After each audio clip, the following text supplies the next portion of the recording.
Hello, baseball fans. You're watching On Deck with Tyler Redmond. Mic check, 1 2 1 2. Hope everybody can hear me out there. Big win for the Braves. If you got to watch it, I hope you did. They take a game from the Mets to start off a huge series. Probably, if you ask me, the biggest series of the year, especially up to this point. 5-game series with the Mets, doubleheader today. Of course, the second game will be on at about 8:40, so make sure you tune in for that right after this show. But look, the Braves take game one. Kyle Muller got a big win. Credit to the Braves. They let him stay in there. They didn't try to pull him out and go to the bullpen too early.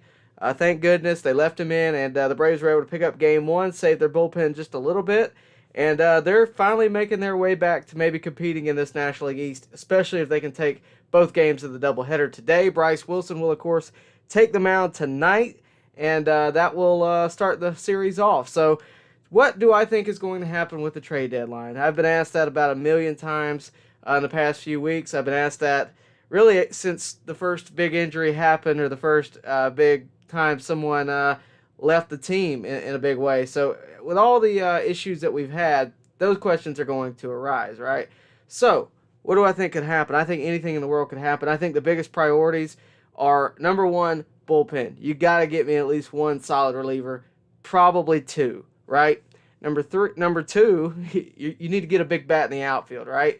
Byron Buxton has been a name that has been thrown at me a time or two, mainly because the Twins have already said they're not going to re-sign him. Starling Marte from the Marlins is another one. Trey Turner has been a name thrown at me here lately. I think this series, winning game two, would be a major statement to make the Braves go out and get somebody. Okay, maybe to walk into game three of this series. If that could happen, that would be a huge shot in the arm, and it would be a huge advancement for this team. What do I think is a realistic fix? Well, first of all, I think we have to take a step back and realize there's a lot of talk about Ender Inciarte over the past couple of weeks, right? We need to trade him. The problem with Ender was his value had gotten so low that no return was going to be there for Ender, if you ask me. With that said, what they just did with Ender was brilliant. I know a lot of people weren't especially thrilled with him being designated for assignment. They didn't really understand the point of it. Let me explain.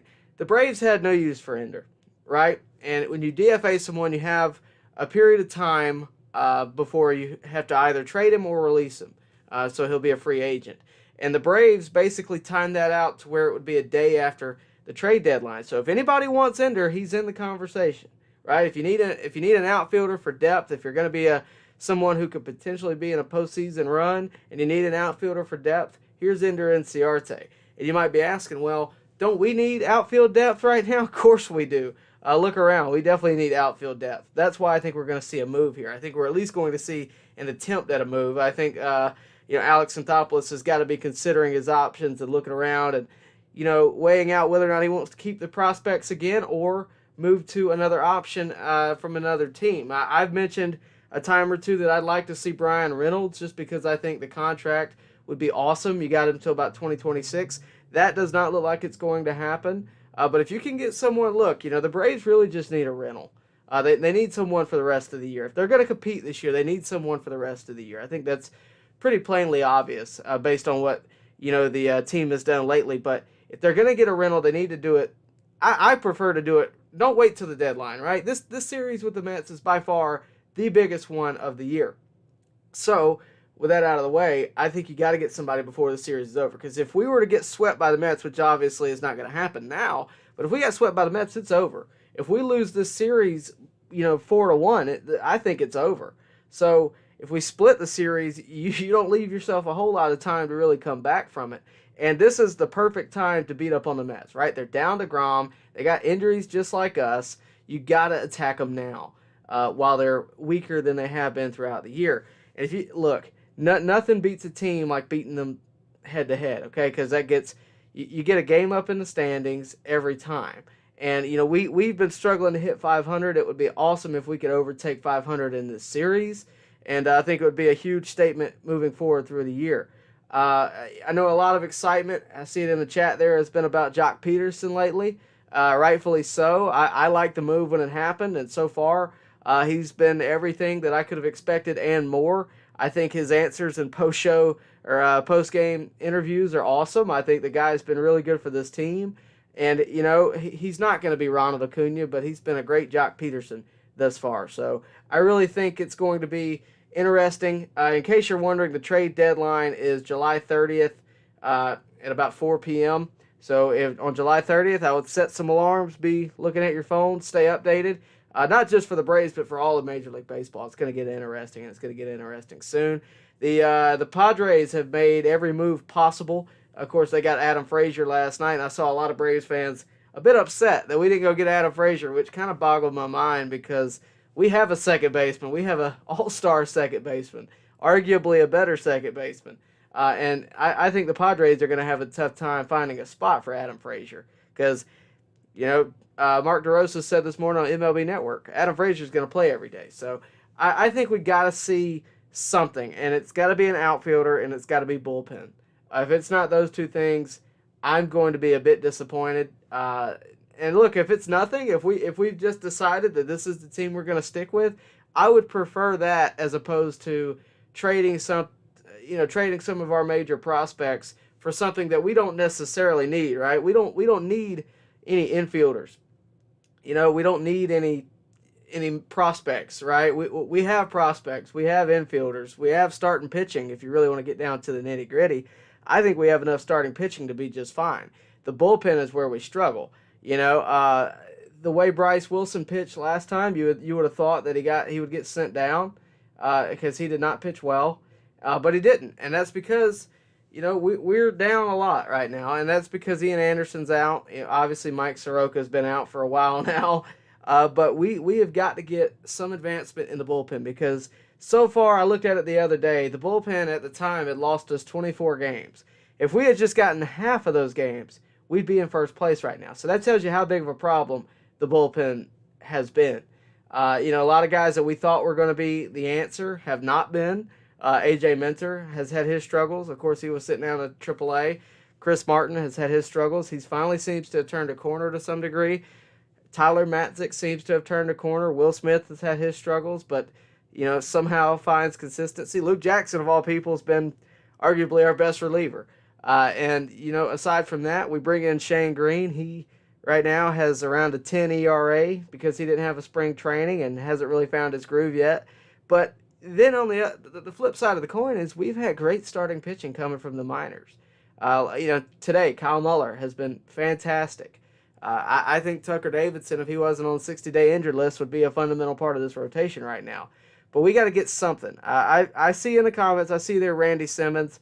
Go get Judge. Look, I think Judge you're going to have to give so much for that I don't think it's going to happen. But would I be opposed to it? No, not necessarily. Look, Judge would be, I think, a bit too much for us for this year. I really think you need a guy that's going to come in till the end of the year because we have so many unanswered questions. I already see the guy I'm thinking about. We have so many unanswered questions with Ozuna, after this season. Whether or not he's going to, come back to the Braves, whether or not he's going to come back at all, whether or not, he's going to be here next year. There's so many unanswered questions. Until those are resolved, I don't want any long-term commitments. We already have a long-term commitment that we're potentially on the hook for $54 million. So right now, I really just want a rental. I think Jock Peterson was a great pickup for that reason. You don't have any long-term commitment, no major financial commitment, and I think you have to kind of run that route right now. That's why I'm okay with the Starling Marte. And look, if you bring in Starling Marte or if you bring in Byron Buxton or even Aaron Judge or anybody that you're thinking of that's an outfielder for a rental, right, for the rest of the year, if you're thinking about doing that, maybe you convince them to stay around, right? Maybe you convince them to play in the outfield next year for the Atlanta Braves. Maybe. But the biggest thing I think in that regard is we're going to have people. We're going to have guys there that can fill that spot. The bigger issue is can we afford to pay all of them for a long period of time? And when you have money wrapped up with Ronald Acuna, money wrapped up with Ozzie Albies, and soon you're going to have to pay other prospects, big dollar, deals. At some point you have to wonder where the Braves are going to make those cuts. Because if you have $54 million on the hook with Ozuna and he's not even playing right now, there's a lot of issues that can arise from that. So I think, you got to have to play it safe a little bit. This isn't the only time we're going to compete for a postseason, I don't think, with this crew. And you have to take that into consideration. But it sure would be nice if we got some bullpen help and a big bat. It would be very nice. I think it could be a huge shot in the arm, and it would be awesome if we made a late postseason run, especially considering what we're down injury-wise.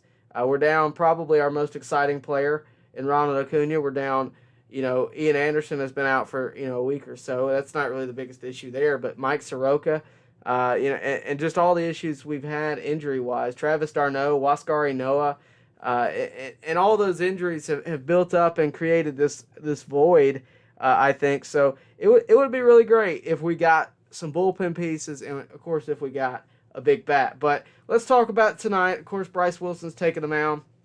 Not a great outing last time at all. But if he can just pitch 4 or 5 innings and bring the bullpen in, and the Braves offense can fire up.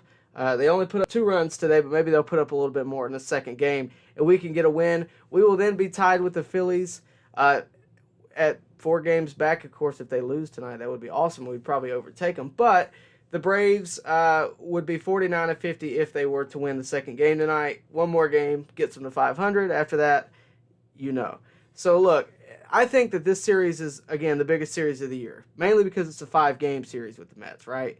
And if you can manage to win this series, that's great. If you can manage to sweep the series, that would be phenomenal. But the biggest deal here is you can't lose the series. You cannot lose this series.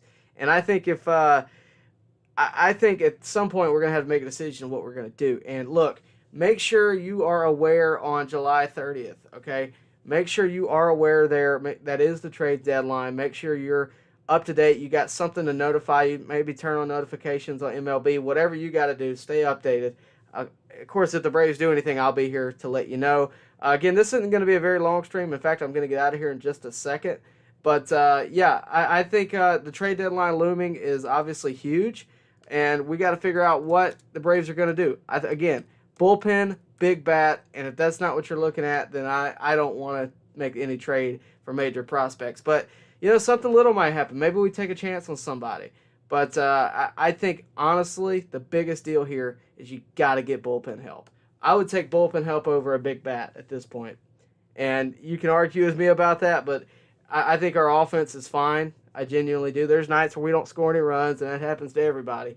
But ultimately, I really think that the offense has overperformed, especially considering who we have in the bottom of the lineup right now. So with that said, of course a big bat would be nice. But don't expect any big miracles. Don't expect a huge star to come in. If one does, that's awesome.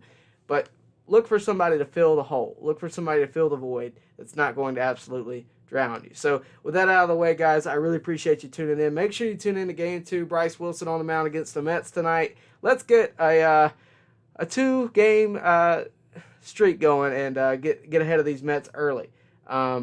It would be fun if we got to 500 tonight. So with that out of the way, guys, I appreciate you tuning in. I appreciate you watching. We're going to get out of here. Make sure you subscribe. Make sure you like this video. Share it with your friends. Make sure they know about the channel. Of course, we cover all the Atlanta Braves news and all that good stuff. We tell you everything we think is going on with the trade deadlines right here at On Deck. And with that out of the way, guys, I appreciate you tuning in. We'll see you next time right here at On Deck.